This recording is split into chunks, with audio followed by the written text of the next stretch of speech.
On approche de la fin d'année et je m'aperçois en regardant mes statistiques que cette année j'ai validé quasi tous mes devis. Et juste pour te donner une idée, en fait les 2 seuls devis que j'ai pas validés cette année, il y en a un en fait qui a été réédité parce qu'on a modifié des choses sur le devis, donc du coup finalement il a été accepté, et le deuxième c'est une personne qui a essayé de négocier des lignes, enfin des prestations gratuites sur le devis en échange que je puisse avoir l'autorisation pour en faire une vidéo YouTube. Donc j'ai gentiment décliné et donc cette personne a refusé le devis, ce qui en fait finalement m'a arrangé. Donc au final j'ai validé 100% des devis que j'avais envie, des projets que j'avais vraiment envie de faire. Et je trouve que c'est une stat assez incroyable parce que à ma première année quand je me suis lancée en tant que graphiste indépendant, c'était pas du tout le cas. Donc je suis allée chercher comment j'ai fait, qu'est-ce que j'ai mis en place pour justement réussir à valider autant de devis. Et aujourd'hui je vais te partager les 5 actions que j'ai mis en place et qui vont toi aussi t'aider à valider beaucoup plus de devis.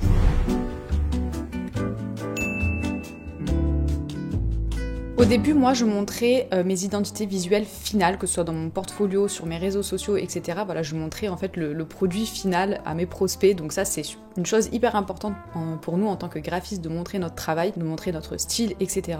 Mais ce qui a changé, ce qui a vraiment fait la différence, c'est quand j'ai commencé à montrer le processus derrière la création de cette identité visuelle, que ce soit à travers mes vidéos YouTube ou même à travers les stories sur Insta ou même à travers des carousels. En fait, quand j'ai commencé à montrer vraiment les étapes par lesquelles je passais pour créer les identités visuelles, ça a fait vraiment, comme je disais, toute la différence. Les clients, quand ils sont venus à moi, ils m'ont dit vraiment c'est le fait d'avoir vu ton process, le fait d'avoir vu comment tu travailles, le fait de voir ta démarche créative pour arriver à ce logo final.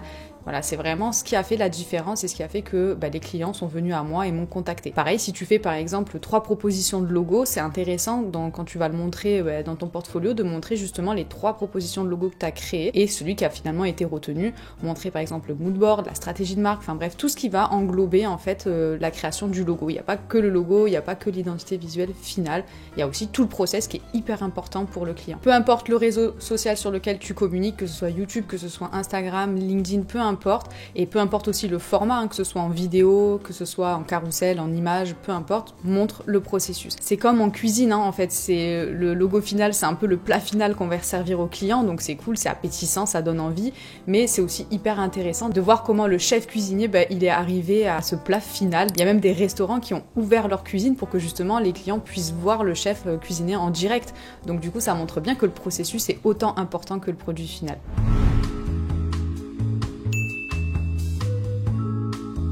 Quand j'ai commencé, j'avais fait le choix de ne pas afficher mes tarifs sur mon site internet et je me suis rendu compte au fur et à mesure du temps que ça me faisait quand même perdre pas mal de temps en appels découvertes et en devis qui finalement n'aboutissaient pas forcément. J'avais même à l'époque des clients qui ne m'avaient pas contacté et qui m'ont contacté après une fois que j'avais affiché mes tarifs parce qu'ils pensaient en fait que j'étais hors budget pour eux alors que finalement non. Donc du coup voilà, c'était un peu délicat cette question, je me suis longtemps posé la question. Finalement, début d'année, j'ai décidé d'afficher mes prix sur mon site internet pour faire le tri et gagner un peu plus de temps. Ce qui fait que maintenant quand les prospects me contactent, ils connaissent déjà mon tarif et du coup lors de l'appel découverte, on peut parler de plein d'autres choses, on peut parler du process, de mon expertise, de leurs besoins, on peut vraiment rentrer dans le vif du sujet sans avoir en fait cette barrière de prix, sans avoir cette peur d'annoncer un prix final.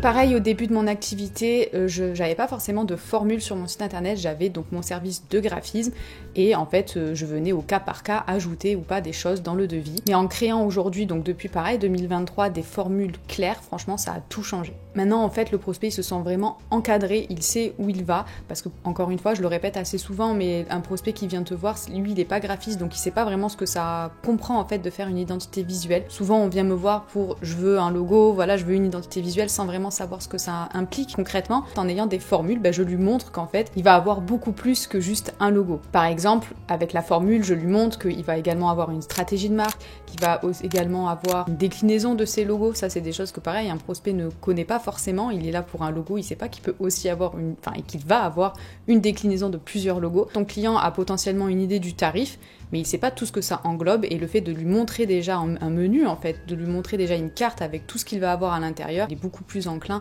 à accepter le devis derrière. Dis-toi que ton client a besoin d'être rassuré et en créant en fait des formules, tu lui montres que tu es la solution pour lui et que tu comprends très bien ses besoins avant même de l'avoir eu au téléphone. En fait, le but, c'est que le client, par exemple, lors de l'appel découverte ou même lorsqu'il va sur ton site internet ou peu importe où est-ce que tu communiques, il n'ait pas cette question de se dire « est-ce que ce graphiste fait ça ?» Ou par exemple au téléphone, oui bonjour, est-ce que vous pouvez faire ça, est-ce que vous êtes capable de faire ça? Non, il faut que avant même qu'il t'appelle ou qu'il prenne contact, il sache déjà si tu as les compétences et les capacités de répondre à ses besoins.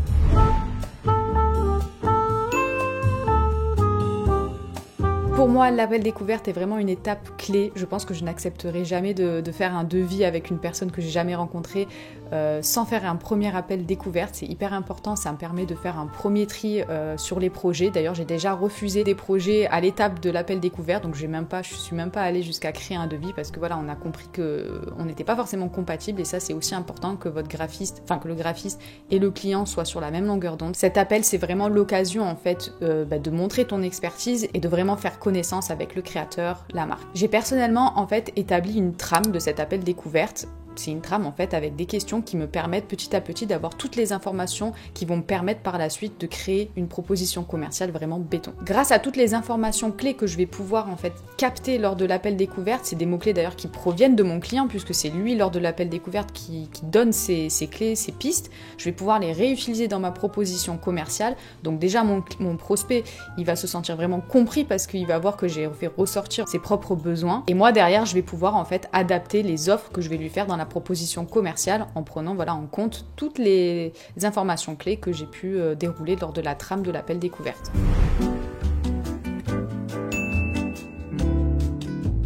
Et donc tu l'auras compris, la 5e action que j'ai mis en place, et pas des moindres, c'est la proposition commerciale. J'ai d'ailleurs une trame de cette proposition commerciale dans mon kit all-in-one que tu vas retrouver sur ma boutique si ça t'intéresse. Je l'ai illustré avec un cas concret, donc si tu veux te le fournir, n'hésite surtout pas. Comme avec la trame de l'appel découverte, ici aussi j'ai créé un chemin psychologique pour amener en fait mon prospect d'un point A, donc la découverte, à un point B, l'acceptation de la proposition commerciale. J'ai vraiment construit ce document non pas comme un document administratif de plus, mais comme un véritable allié stratégique qui va vraiment t'aider à valider tous tes devis. En fait, si tu veux, le cerveau humain, il va passer par plein d'émotions quand il va lire la proposition commerciale, et toi, ton but à l'aide de cette trame, c'est vraiment de venir l'accompagner comme si tu étais à côté de lui pendant sa lecture de la proposition commerciale, pour qu'il ait en fait jamais d'objection. En fait, il faut que ta proposition commerciale, à chaque fois que ton client il dise « Ah ouais, mais là, hop, non, en fait, t'es capté déjà ça et que tu aies déjà une réponse à son objection dans la trame de la proposition commerciale. » Cette trame-là, vraiment, elle est parfaite parce qu'elle a vraiment été pensée pour, comme je dis, répondre à toutes les objections. Dans ta proposition commerciale, tu dois lui exposer en fait sa problématique, montrer ton expérience et ton expertise, expliquer de manière claire ton processus et lui proposer plusieurs alternatives. En lui proposant plusieurs offres, tu lui laisses l'espace mental de pouvoir prendre une décision, de pouvoir faire un choix entre plusieurs offres. Si tu lui proposes qu'une seule offre, le prospect en fait il va se dire est-ce que je prends cette offre ou est-ce que je ne la prends pas, alors que si tu lui donnes plusieurs options, il va plutôt se mettre dans la position de quelle offre je vais choisir. Donc c'est pareil, c'est un petit peu psychologique mais ça marche. Et petit conseil pareil, si tu veux que tes devis soient plus facilement acceptés et notamment avec la proposition commerciale, je te conseille d'envoyer cette proposition dans les 24-48 heures maximum après l'appel découverte. Et deuxième petit tips que moi j'ai mis en place et qui est plutôt efficace, c'est que dès la proposition commerciale, en fait, au niveau visuel, je me retire, je mets pas trop mon identité visuelle dans la trame et j'essaye d'agrémenter la proposition commerciale avec des photos qui correspondent à la niche de mon prospect. Par exemple, si c'est un restaurateur, un restaurant de sushi ou peu importe, je vais mettre en fait des images qui correspondent à sa niche pour que le client commence en fait à se sentir compris, qui commence en fait à rentrer petit à petit dans son univers. Ça me prend vraiment pas longtemps, je vais dans une bibliothèque libre de droit, je mets quelques photos qui correspondent à son univers et franchement je pense que ça fait toute la différence. Donc tu l'auras compris, la proposition commerciale ça aide vraiment à montrer à ton prospect tout ce que ta prestation comprend avant d'arriver au prix final. Voilà. Si tu lui donnes juste un devis avec quelques lignes et le prix final, ça montre pas l'entièreté de ton travail. Voilà, en résumé, toutes les actions que j'ai mis en place et qui m'ont permis en fait aujourd'hui de valider quasiment tous mes devis. Donc je te refais un petit résumé, montrer mon processus de travail, afficher mes tarifs, proposer des formules toutes prêtes, faire un appel découverte et envoyer une proposition commerciale.